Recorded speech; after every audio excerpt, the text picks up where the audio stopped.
Bonjour et bienvenue dans les chroniques spirituelles de Jyotish Mati. Je te propose une série de podcasts dans lesquels j'ai choisi d'aborder différents sujets en relation avec la philosophie, la spiritualité et le yoga pour t'accompagner sur ton chemin d'éveil de conscience. Je suis Patricia Blick, Jyotish Mati de mon nom Yogi, consultante en accompagnement individuel, professeur et formateur pour professeurs de yoga et d'Ayurveda. Je suis adepte depuis des années de toutes les philosophies orientales et des concepts de la conscience qui habitent le corps. Ce sont les grands bouleversements de la vie qui m'ont amené à exercer ma profession, après plus de 30 ans d'expérience, de formation et d'exercice dans l'aide aux personnes et dans le secteur du bien-être, de la thérapie et de l'évolution personnelle. Car j'éprouvais le besoin de redonner un sens à ma vie et la voie s'est imposée naturellement. C'est avec plaisir que je t'accueille sur ma chaîne pour des aventures au cœur de la conscience, avec les chroniques ou avec les capsules pratiques. Si tu as aimé, à la fin, je t'invite à lire le commentaire et à t'abonner à ma chaîne ou à mon profil sur les réseaux sociaux. Tu trouveras tous les liens en attache pour me suivre dans l'aventure. Bonjour.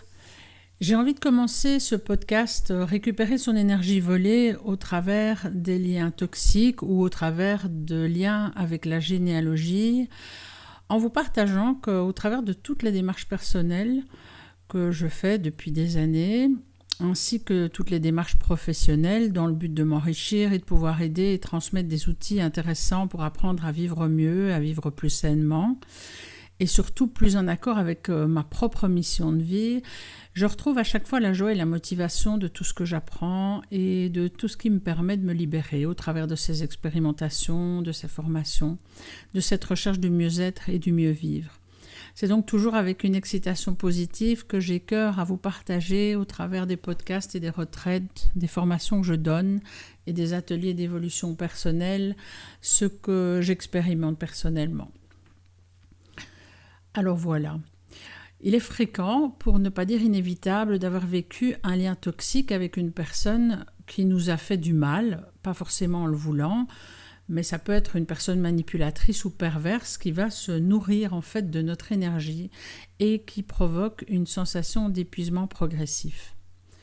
On peut avoir aussi des pertes d'énergie lorsqu'on a grandi ou vécu avec un parent dépressif ou instable qui se déversait émotionnellement sur nous, exprimait ses peines, ses angoisses, pleurait fréquemment en notre présence, ou pire parfois nous pouvons avoir vécu des événements dramatiques comme la perte d'un parent, le suicide d'un parent. Et toutes ces situations qu'on vit nous volent un peu notre énergie vitale, même parfois beaucoup. On peut avoir des pertes d'énergie quand on a des parents violents, physiquement, verbalement ou psychologiquement, qui nous laissent également cette empreinte énergétique qui peut continuer à nous peser et à limiter notre vitalité et surtout à nous empêcher de fonctionner de la manière la plus saine par rapport à ce qui est juste pour nous. Quand on est régulièrement aussi au contact de personnes qui se plaignent systématiquement, même à l'âge adulte, à chaque fois qu'on les croise, sans jamais vraiment écouter ou échanger, des personnes qu'on finit par éviter car elles viennent surtout se décharger en fait sur nous. Et en se déversant, elles absorbent littéralement notre énergie. Et je pense que c'est vraiment le message le plus important de ce podcast aujourd'hui, c'est prendre conscience que tout ce qui n'est pas juste et tout ce qui n'est pas en accord vibratoire avec le meilleur pour nous, nous absorbe notre énergie vitale. Et ce mécanisme est souvent inconscient des deux côtés, bien que pas toujours. Alors on pense en général, en étant bien éduqué, qu'on va faire une bonne action, se dire qu'on est dans l'écoute, dans l'empathie par rapport à une personne qu'on n'a pas forcément envie de voir ou avec laquelle on éprouve des difficultés à se sentir bien lorsqu'on est en contact, parce qu'en réalité, il y a un transfert d'énergie qui se fait. Celui qui va se déverser sur vous, vous parler, vider son trop-plein, critiquer vous ou les autres, se sert en fait de votre énergie vitale et absorbe votre énergie vitale. Alors ce phénomène est subtil, mais il va avoir des conséquences concrètes. le fait de vous sentir vidé, moins centré, plus fatigué après les échanges, et même si sur le moment vous ne percevez pas clairement ce qui s'est joué. Cela peut même aller au-delà, même le silence et le regard de quelqu'un peut vous absorber l'énergie. Il y a parfois des personnes comme ça avec lesquelles vous êtes en contact et le simple fait d'être en leur présence vous donne la sensation d'avoir une espèce de fatigue qui s'installe et de ne plus pouvoir réagir facilement parce que justement vous vous laissez absorber votre énergie. En fait, à travers cette manière de procéder, consciemment ou inconsciemment, la personne qui souffre, qui se plaint ou qui vit une situation difficile se charge de votre propre énergie vitale en se déversant sur vous. Et ce déficit énergétique va se répercuter ensuite dans votre quotidien, dans votre capacité à créer, à avoir de l'espace pour vous, à avancer dans votre vie ou à rester aligné. Il faut donc être particulièrement vigilant quand on a une tendance altruiste ou qu'on exerce une profession dans l'aide aux personnes. Les rituels, par exemple, de protection, de purification, les petites choses qu'on met en place pour soi, prennent là encore plus d'importance puisqu'on est quotidiennement soumis à des personnes en difficulté. Nos difficultés à nous réaliser dans la vie peuvent aussi venir de notre lignée. Des ancêtres qui ont vécu par exemple de grandes difficultés financières, des faillites, des empêchements à se réaliser. Donc un parent comme une maman par exemple qui n'a pas pu prendre sa place dans un couple, qui n'a pas pu faire sa carrière, se réaliser dans ce qu'elle avait envie de faire dans sa vie. Ou un parent qui a perdu son emploi dans des circonstances violentes, qui a toujours été rabaissé par un de ses propres parents. Donc c'est pas toujours forcément parce qu'on a vécu l'histoire soi par rapport à ses parents ou ses frères et sœurs qu'on a cette empreinte de perte d'énergie dans notre ADN. Alors il y a les parents qui n'ont pas obtenu de reconnaissance, mais il peut y avoir aussi des parents qui ont eu des gros ennuis avec la justice ou qui n'ont pas réussi à réussir dans leur carrière ou à devenir célèbres, pourquoi pas, mais simplement à réussir dans leur entreprise professionnelle ou dans leur entreprise affective, qui ont eu du mal à travailler, à choisir leur vie ou leur compagnon. Et tout ça va être inscrit dans notre mémoire cellulaire et à cause de cette empreinte énergétique et surtout de cette perte d'énergie vitale qui est inscrite en nous, c'est comme si on n'avait pas le droit à avoir une vie fluide, libre ou prospère, ou avoir une relation d'amour équilibrée, ou simplement pouvoir apprendre à profiter de bons moments et simplement de se sentir bien dans sa peau avec des choses simples. Ces mémoires non conscientes peuvent se traduire aujourd'hui par un autosabotage inconscient, comme une sensation de blocage ou de mal-être dès qu'on s'approche de la réussite ou de la paix, ou qu'on voudrait réaliser quelque chose pour lequel, inconsciemment, on a cette empreinte qu'on ne peut pas y arriver. Ça peut être en lien avec le fait qu'on nous ait répété qu'on n'était pas capable, mais ça peut aussi être en lien avec le fait que nos ancêtres ne soient pas arrivés à réaliser leur projet. Donc je vous propose dans la suite de ce podcast de mettre en place un petit protocole que vous pourrez appliquer à chaque situation spécifique qui vous empêche d'avancer. Et bien sûr, ce protocole devra être réalisé pour chaque chose dont vous prenez conscience, chaque difficulté que vous rencontrez. Si vous allez un peu revoir les podcasts précédents, j'ai parlé des schémas personnels, de ces petites empreintes qu'on a dans nos croyances qui font qu'on ne peut pas avancer. Donc pour chacune de nos croyances aussi, il y a quelque chose à comprendre par rapport à ça. En général, quand on a une croyance qui s'est établie, c'est par rapport à une expérience. Donc là, ça va plutôt toucher aux expériences vécues dans notre petite enfance. Donc ce protocole peut être appliqué dans toutes les situations où on a, à un moment donné, eu une empreinte toxique qui s'est marquée et une perte d'énergie.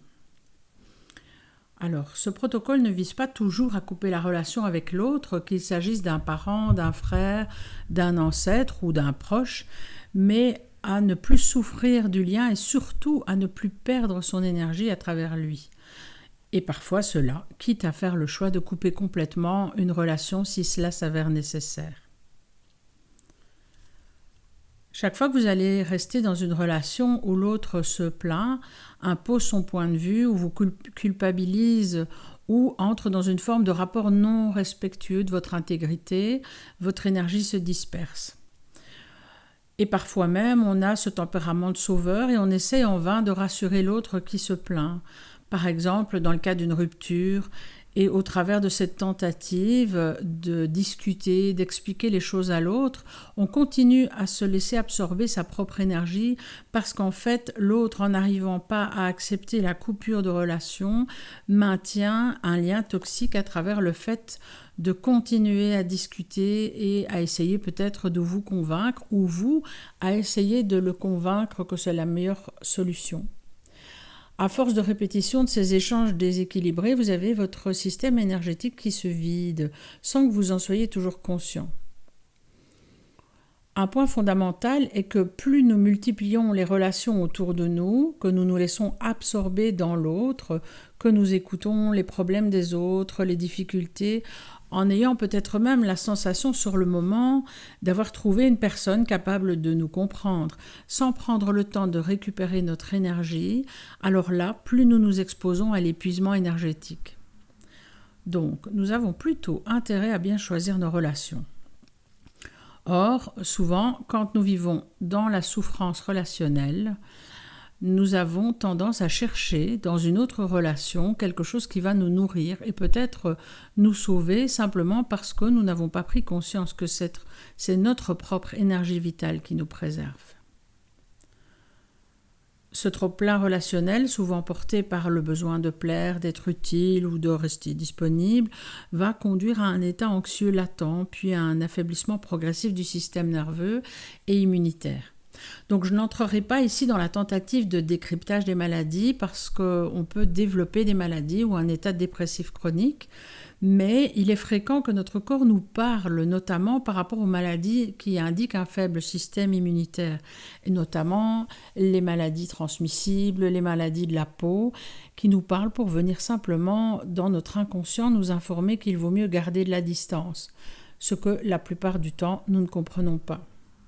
Cela peut aller jusqu'à l'état dépressif, l'apparition de maladies chroniques ou inflammatoires, si rien n'est mis en place pour restaurer notre champ énergétique. Il est donc essentiel d'apprendre à choisir ces relations, et ça avec discernement, à réduire les liens qui pompent notre vitalité et à protéger notre énergie comme on protège notre santé physique en faisant attention à ce qu'on mange, au nombre d'heures qu'on dort, à notre activité physique, etc., eh bien, on a besoin d'avoir ces rituels de protection de notre énergie et surtout de choisir dans nos relations ce qui est juste pour nous, ce qui nous nourrit, ce qui nourrit l'autre et pas ce qui fait vase communicant. Une particularité subtile mais importante est que, en général, plus on est fort d'un point de vue énergétique, et moi j'ai souvent vécu ce genre de situation, plus on a tendance à tolérer des relations déséquilibrées sans s'apercevoir en fait immédiatement des effets. Alors ça va nous rendre moins attentifs aux signaux d'alerte. Le souci c'est que quand la fatigue ou la sensation d'épuisement s'installe, c'est souvent le signe que l'énergie nous a fui depuis longtemps déjà, de manière invisible mais continue. Alors ça, c'est pas quelque chose qui est une nouveauté du tout, c'est que on sait que nos cellules contiennent environ 70 à 80% de vide. Donc autour de l'atome, il y a du vide. Et ce vide est en réalité plein d'énergie vitale. Et c'est cette énergie subtile que nous perdons sans nous en rendre compte. Lorsque le niveau va descendre trop bas, le vide énergétique devient perceptible sous forme d'une fatigue chronique, d'une perte d'élan, de tristesse, d'angoisse, de dépression, un mal de vivre, une difficulté tout simplement à trouver de la motivation et à trouver de l'élan par manque d'énergie vitale. Les personnes qui ont une constitution plus fragile au niveau énergie vont avoir une sensibilité plus grande, donc vont ressentir très très vite cette perte d'énergie, parfois dès le premier contact avec une personne qui va être énergétiquement lourde, toxique, ou j'utiliserai le mot vampirisante. Moi, c'est souvent la sensation qui me vient, c'est la sensation d'être vampirisée quand je suis en contact avec une personne comme ça. Ce qui est intéressant à travers les différentes techniques auxquelles on peut avoir accès pour apprendre à préserver, c'est que dans toutes les traditions du monde, qu'il s'agisse des peuples autochtones, chamans, guérisseurs, méditants, etc., il est reconnu que préserver son énergie passe par des rituels réguliers. Ce ne sont pas des rituels accessoires parce qu'ils constituent une véritable hygiène énergétique personnelle au même titre que de se laver le corps ou d'avoir une hygiène de vie au quotidien. On sait aussi que les fuites d'énergie peuvent venir de relations passées, d'expériences familiales anciennes ou transgénérationnelles, mais elles sont encore plus puissantes lorsqu'il y a eu une intimité physique. Donc j'ai envie d'aborder aussi à travers ça la vampirisation à travers les relations de couple. Donc dans une relation de couple ou dans toute relation où il y a eu fusion émotionnelle ou corporelle, le mélange d'énergie peut facilement devenir destructeur s'il n'est pas conscientisé et si on n'a pas un rituel de nettoyage, de rupture, de deuil, etc. après cette relation. Il est fréquent que longtemps, en fait, après la fin d'une relation, on continue à penser à l'autre. Même s'il nous a fait beaucoup de mal et que nous avons décidé nous-mêmes de mettre un terme à cette relation, on a tendance à croire parfois qu'on a encore de l'amour envers la personne parce qu'on a cette sensation d'avoir un lien d'attachement, le fait de penser toujours à cette personne, ce qui est faux. Nous sommes en réalité toujours à la recherche de cette part de nous-mêmes, de cette énergie vitale que nous avons perdue. Et en fait, nous cherchons à retrouver cette part de nous-mêmes que nous avons perdue.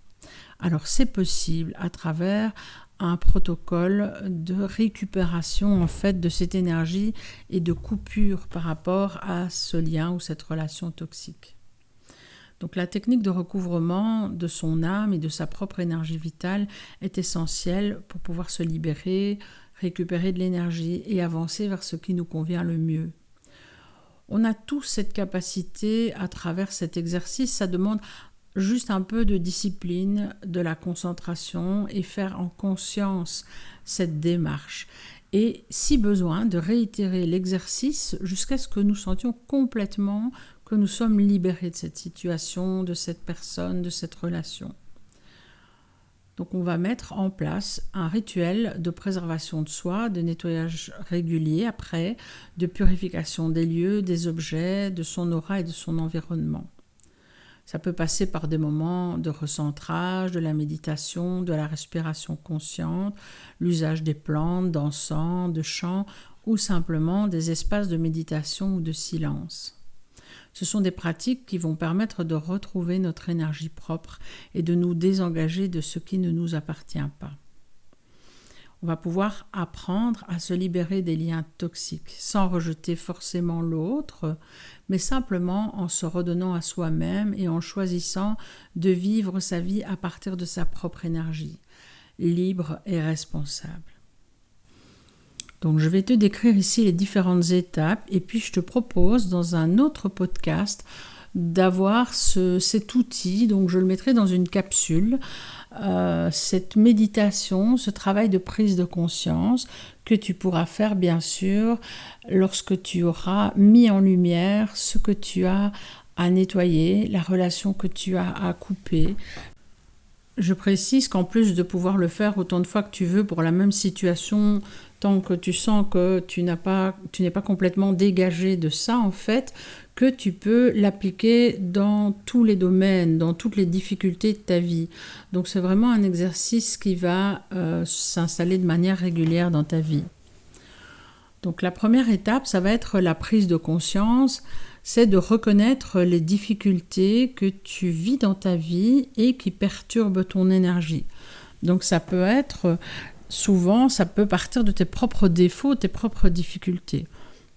Que ce soit ta procrastination, ta difficulté à te motiver, à te discipliner, ou ça peut être aussi des facteurs extérieurs, observer que tu vis des situations récurrentes dans lesquelles tu n'arrives pas, comme par exemple dans ton travail ou même dans tes relations amoureuses. Donc c'est vraiment la première chose. Identifie spécifiquement ce qui t'empêche de t'accomplir maintenant. C'est quoi ta difficulté? Ensuite, tu peux faire un lien consciemment avec des expériences que tu as vécues de ton enfance, ou tu peux aussi, si tu ne vois pas et que tu n'arrives pas à détecter, si ça ne te vient pas à l'esprit par rapport aux événements que tu as vécus dans ta propre enfance, c'est faire des recherches transgénérationnelles. Donc la deuxième chose, c'est rechercher d'où vient ce mode de fonctionnement dans lequel tu te trouves et qui souvent fait que tu te sens en perte d'énergie dès que tu voudrais mettre quelque chose en place. Explorer les situations familiales que tu as vécues, que tes ancêtres ont vécues, mais aussi que ta lignée familiale. Essayez aussi d'identifier un peu les modes récurrents de fonctionnement dans la famille et les gros événements qui ont marqué, peut-être les deuils, les schémas relationnels inadéquats, les suicides qu'il y a pu y avoir, les drames, les anéantissements au niveau professionnel, les pertes d'argent, etc. Donc ça, c'est vraiment la phase qui est très importante, c'est de ne pas vouloir tout travailler en une fois parce qu'alors tu risques de te perdre dans ta pratique. C'est simplement d'identifier maintenant, j'ai besoin de transformer une chose en particulier et je vais chercher. Alors peut-être que tu vas trouver un lien avec ton enfance. Et puis derrière ça, tu vas t'apercevoir qu'un de tes parents vivait la même chose dans une autre situation. Et puis peut-être qu'un de tes grands-parents vivait la même chose dans ses relations. Ça peut être des difficultés dans les relations de la fratrie, des difficultés à prendre sa place, à fonctionner dans un couple qui marche, à ne pas être soumis, etc. Donc il peut vraiment y avoir divers événements dans la lignée à partir de toi et en arrière qui ont provoqué ce mode de fonctionnement qui devient vraiment récurrent et très important. Dans la troisième étape, donc quand tu décides de faire cette visualisation et cet exercice, ça va être important de créer un espace. Donc tu vas créer un espace un peu ritualisé dans lequel tu te crées un espace confortable et selon tes envies, tu peux y amener silence, bougie ou une légère musique de fond, un bruit blanc, etc. Et tu vas ritualiser cet espace pour que tu puisses t'y sentir vraiment en sécurité. Après, en fonction de tes croyances, tu peux déjà appeler, si tu crois aux énergies de la nature, tu peux appeler les énergies de la nature. Si tu as d'autres croyances, qu'elles soient religieuses ou autres, tu peux faire appel. Tu peux faire appel aussi au guide que tu peux avoir, à l'énergie universelle. Donc là, c'est vraiment tout à fait libre en fonction de tes espaces de croyance, de ce qui est juste pour toi. Tu peux prévoir en face de toi une chaise parce que, évidemment, la plupart du temps, quand on doit nettoyer une relation avec une personne ou nettoyer un lien qui a été toxique dans une relation, parce que les personnes ne sont pas toujours des pervers narcissiques, tu peux très bien avoir vécu, comme j'en parlais tout à l'heure, avec un parent qui t'aimait fort mais qui était en dépression, qui avait vécu des drames. Donc le but n'est pas du tout de faire un procès, le but n'est pas d'aller à la rencontre de l'autre, et puis ce n'est pas toujours possible parce que voilà, parfois les personnes sont décédées.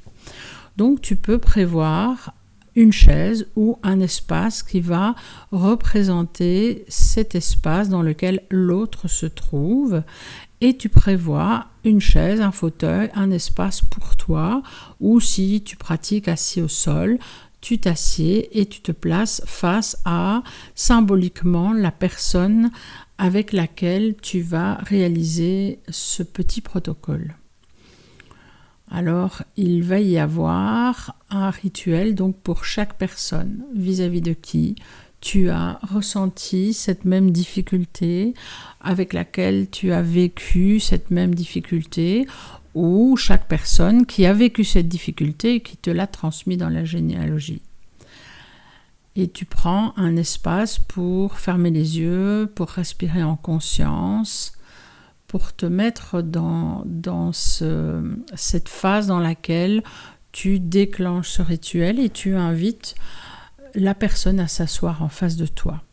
Et tu vas pouvoir à ce moment-là exprimer ton ressenti librement en inspirant et puis en expirant quelques fois et puis en inspirant profondément et en demandant à l'autre personne de te rendre l'énergie qu'elle t'a prise, que ce soit dans cette vie-ci ou peut-être même dans les autres si tes croyances vont jusqu'aux expériences karmiques.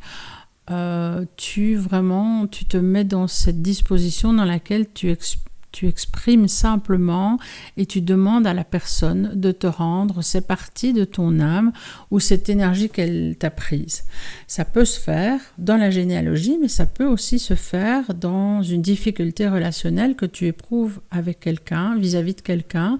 Par exemple, si tu as eu une rupture amoureuse, que l'autre personne était très vampirisante et que tu as la sensation de ne pas avoir récupéré un peu toutes tes billes, donc tu peux vraiment virtuellement te remettre face à cette personne.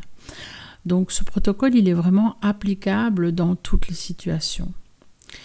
Et tu vas visualiser un espace de lumière entre vous deux.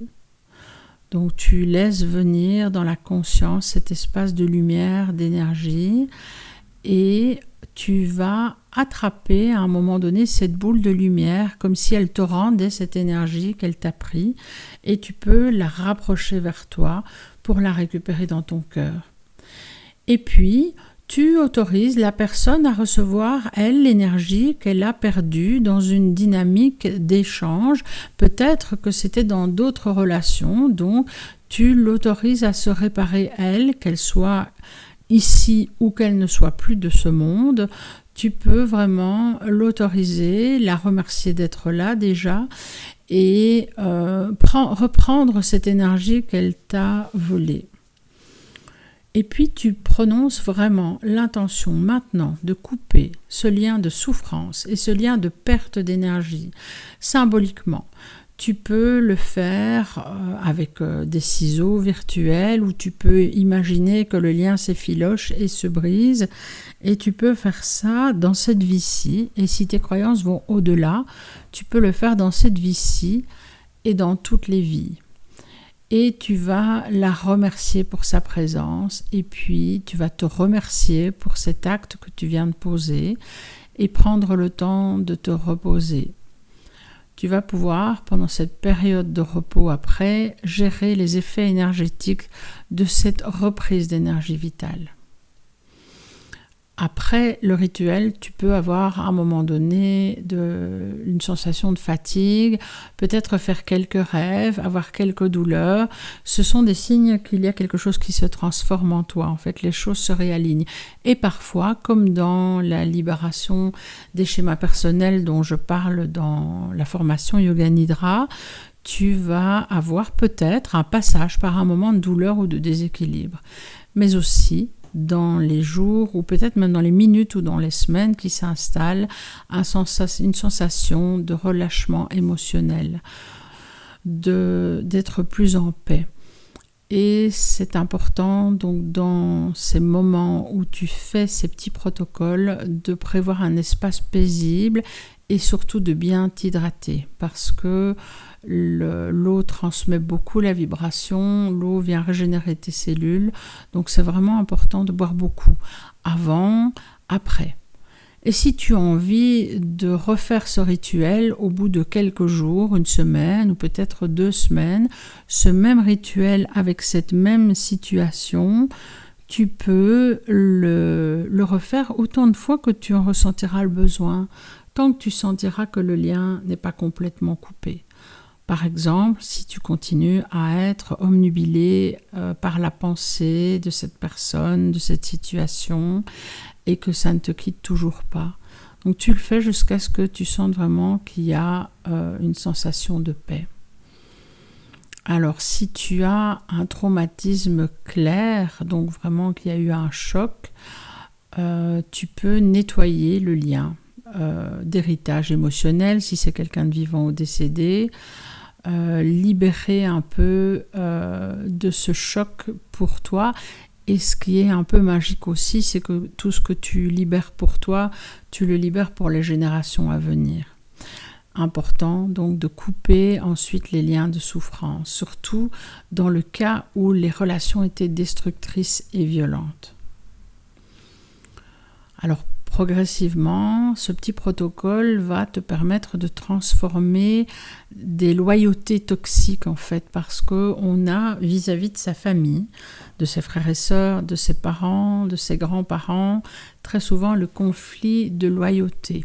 Donc l'impossibilité de pouvoir décevoir le parent en ne correspondant pas à ses attentes conscientes ou inconscientes. Donc en fait, on a tendance à reproduire ces situations simplement par loyauté. Ce qui sera important dans chacun des rituels que tu vas réaliser, c'est que tu as cette phase de récupération de ton énergie vitale. Donc ça t'aide à reprendre l'énergie que tu as perdue dans cette relation ou l'énergie que tu as perdue dans cette transmission par loyauté de trauma de tes parents ou de tes ancêtres. Tu restitues une part à l'autre de manière pacifique, la part qui lui revient, mais tu récupères ta part à toi d'énergie vitale, au niveau conscient, au niveau émotionnel et au niveau énergétique. Ensuite, dans la phase d'intégration, donc tu vas ressortir de ce protocole et tu peux faire déjà un rituel de clôture après ce propre protocole en remerciant tes guides, les forces qui t'ont aidé, peut-être l'énergie de la nature, et tu prends un moment pour recevoir cette belle énergie. Donc tu peux te connecter en faisant une visualisation d'un espace positif dans lequel tu te sens bien, en lien avec les choses que tu aimes dans la nature. Tu peux remercier tes guides, des entités supérieures, ce qui est juste pour toi dans tes croyances. Après chaque séance, tu consacres quelques minutes juste à observer ce que tu as ressenti, ce qui a émergé et à bien te confirmer le lien que tu as coupé. Et tu peux symboliquement les confier à l'énergie universelle. Tu peux symboliquement les confier à l'énergie de la nature ou encore une fois, quelles que soient tes croyances, tu remercies en fait pour que l'énergie se convertisse en soutien à ta réalisation personnelle. Donc tu mets une intention à voix haute. Tu peux faire donc un rituel de réflexion et de clôture après chaque séance que tu vas pratiquer sur le même thème. Et quand tu as la sensation que tu l'as fait suffisamment de fois, tu n'hésites pas à faire un rituel de clôture, peut-être à mettre quelques mots par écrit, comme « je suis maintenant libéré du lien de loyauté toxique qui me tenait avec telle personne ». Dans la bienveillance, j'ai récupéré mon énergie vitale et j'ai coupé ce lien et je remercie toutes les énergies qui m'ont accompagnée. Et tu peux même brûler symboliquement à l'extérieur cette lettre pour la renvoyer à l'univers. Donc c'est vraiment un protocole qui est assez rapide à faire et qui te permet progressivement de te nettoyer, tes mémoires et de récupérer, donc restaurer ton énergie vitale. Voilà, tu peux recommencer ce protocole autant de fois que tu en as envie avec des situations différentes parce que tu vas probablement assez rapidement t'apercevoir que quand tu auras travaillé sur quelque chose, il y a autre chose derrière qui n'est pas encore tout à fait avec la bonne vibration et tu vas mettre en lumière et en tout cas vont revenir à ta conscience d'autres choses que tu as à travailler. Je te remercie de m'avoir écouté et donc je te propose, si tu as envie d'avoir un protocole guidé, d'aller dans les capsules de Jyotishmati dans laquelle j'ai fait un petit podcast pratique dans lequel je te guide au travers de ce rituel. N'oublie pas, avant d'aller vers ce podcast capsule de Jyotishmati, de déterminer ce que tu as décidé de travailler aujourd'hui. et ce podcast sera sur le même lien, récupérer son âme et son énergie volée. Ça dure une bonne dizaine de minutes et tu pourras l'écouter autant de fois que tu en as besoin. Je te souhaite bonne route sur ton parcours d'évolution personnelle et je te retrouve dans un prochain podcast. Si tu as aimé, je t'invite à t'abonner sur ma chaîne. Tu peux aussi me retrouver sur Spotify. Si tu peux liker en même temps ce podcast, cette publication, et si tu veux être averti à chaque fois que je fais une nouvelle publication, il te suffit de cliquer sur la petite cloche si tu es sur YouTube. Je te dis à bientôt.